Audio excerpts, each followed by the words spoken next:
Olá, sejam muito bem-vindas e bem-vindos ao nosso canal O Espírito do Evangelho.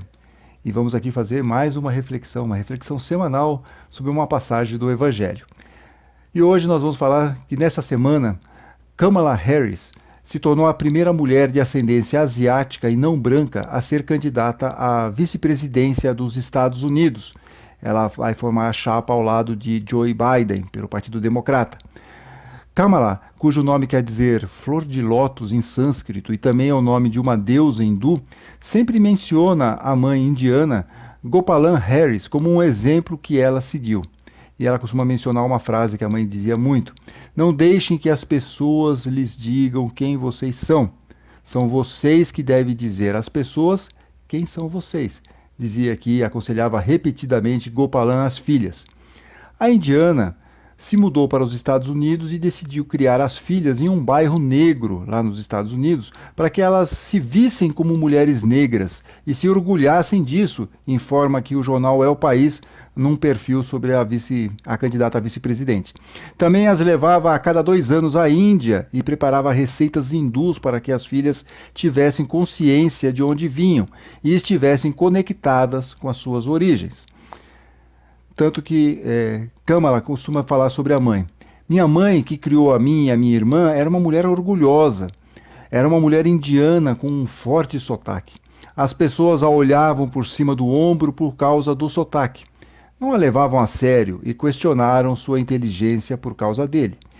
Mas minha mãe sempre provou que estavam errados, uma e outra vez. E por quem foi minha mãe e pelo que ela acreditava, pelas habilidades que ela tinha para sonhar e trabalhar, para tornar tudo isso possível, pelo fato da minha mãe nunca ter pedido permissão a ninguém para que lhe dissesse que era possível, é a razão pela qual eu me apresento como candidata, disse Kamala Harris, e que será candidata a vice-presidente dos Estados Unidos, como nós já mencionamos.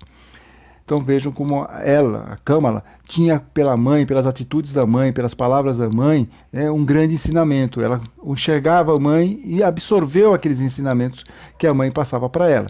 E esse caso nos faz lembrar o importante ensinamento de Jesus, que está no Sermão da Montanha, lá no Evangelho de Mateus, capítulo 5, versículo 14, que vai dar a base para a nossa reflexão hoje.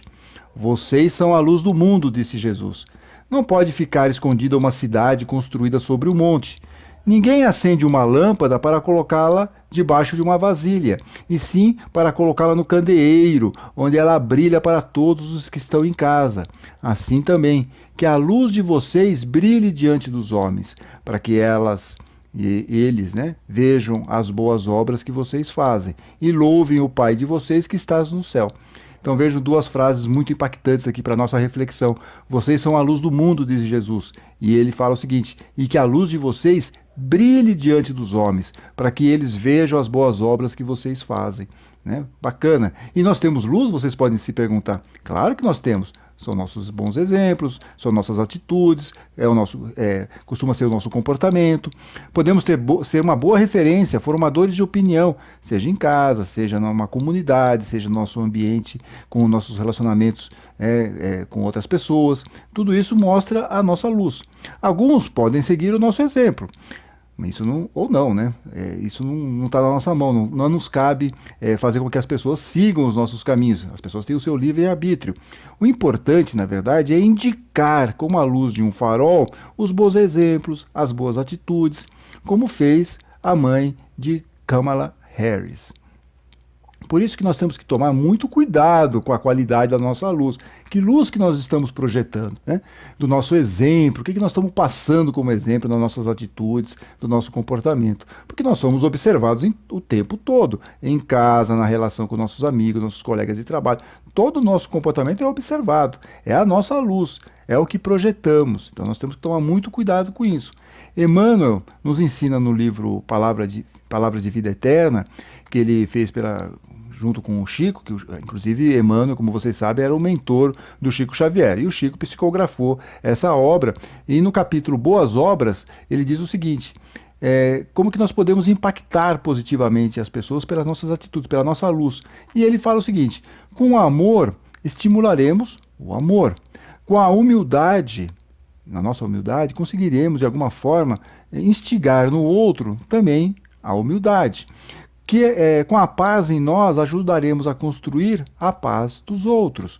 Com a nossa paciência edificaremos, construiremos a paciência alheia.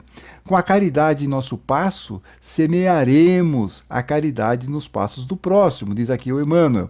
Com a nossa fé, garantiremos a fé ao redor de nós mesmos. E o Emmanuel termina da seguinte forma: apenas contemplando a luz das boas obras em nós, é que os outros entrarão no caminho das boas obras. Eu vou repetir essa frase do Emmanuel. Apenas contemplando a luz das boas obras em nós, é que os outros entrarão no caminho das boas obras. Olha que interessante, e como bate com o ensinamento que nós vimos agora há pouco de Jesus, né? Aqui a luz de vocês brilhe diante dos homens, para que eles vejam as boas obras que vocês fazem. Isso disse Jesus. Mas, e aqui nós temos que voltar àquela questão da que luz que nós estamos irradiando.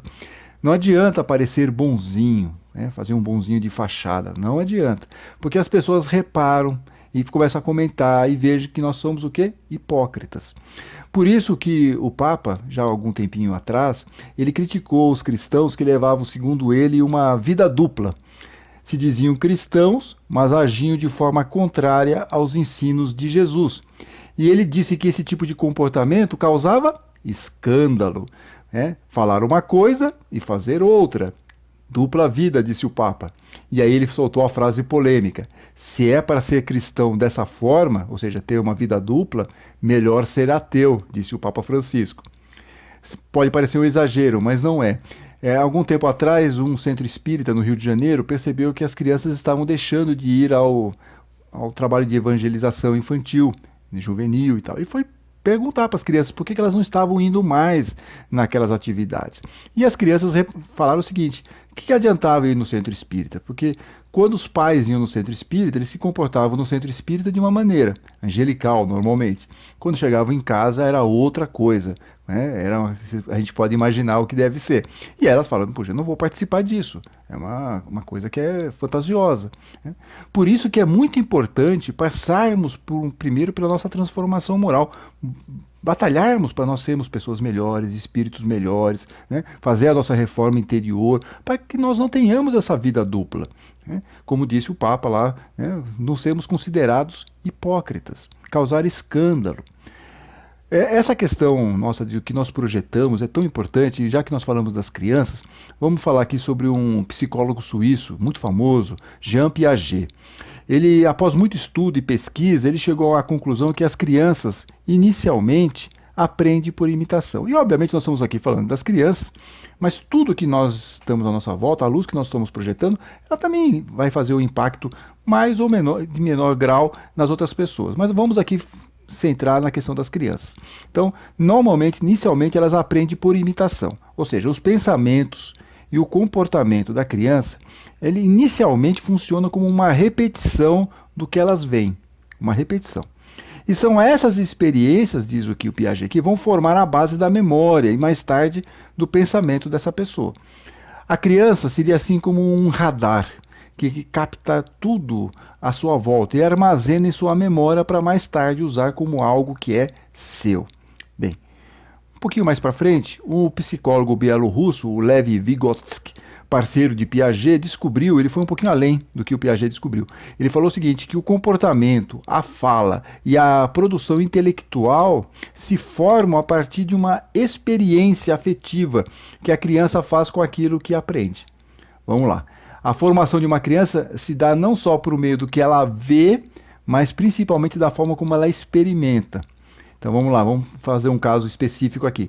Uma criança que passa toda a sua infância em um ambiente que não lhe oferece segurança emocional e, por exemplo, vivencia brigas constantes dos pais, um pai, por exemplo, que agride a mãe verbalmente, ou talvez até fisicamente, tem uma grande chance de desenvolver um comportamento agressivo e uma crença de que a família é uma instituição falida. Tudo isso pela observação e por vivenciar aquele ambiente mais tóxico. Por outro lado, se a luz for boa, se o ambiente for bom, se tivermos aí bons exemplos, um bom ambiente interno, como foi o caso aqui que nós comentamos há pouco da mãe da Kamala Harris, né, os bons exemplos ficam e ajudam na formação daquele indivíduo. Isso vale para as crianças e vale para nós, mesmo adultos, sendo impactados por outras pessoas e impactamos também outras pessoas. Como diz o André Luiz, e vocês sabem, o André Luiz foi o autor espiritual da coleção O Nosso Lar, entre outros livros psicografados aí pelo Chico Xavier, tem um livro chamado Opinião Espírita, e lá ele fala o seguinte, que a nossa vida reflete-se sobre todas as vidas que nos rodeiam. Olha que frase importante, né? Nossa vida reflete-se sobre todas as vidas que nos rodeiam. E o comportamento da pessoa interessada na transformação moral, olha só, o comportamento da pessoa interessada na transformação moral é sempre mais observado e seguido pelos outros, porque as pessoas percebem, é uma luz de qualidade. E ele termina com uma frase que é muito bacana. A opinião atrai, diz André Luiz, mas a conduta arrasta. Falar é importante, claro, você tem como influenciar, mas o comportamento, a conduta é o que leva outras pessoas a te seguirem ou seguirem aqueles exemplos que você está praticando. Como disse Jesus, para a nossa reflexão, vocês são a luz do mundo. Vamos caprichar na nossa luz, vamos melhorar a nossa luz, colocar a nossa luz no alto, mas sempre trazendo uma luz que ilumina, uma luz que mostre uma boa direção para os que estão aqui à nossa volta. Vamos refletir sobre isso. Uma boa semana a todos. Até a próxima oportunidade. Fiquem bem, fiquem com Deus.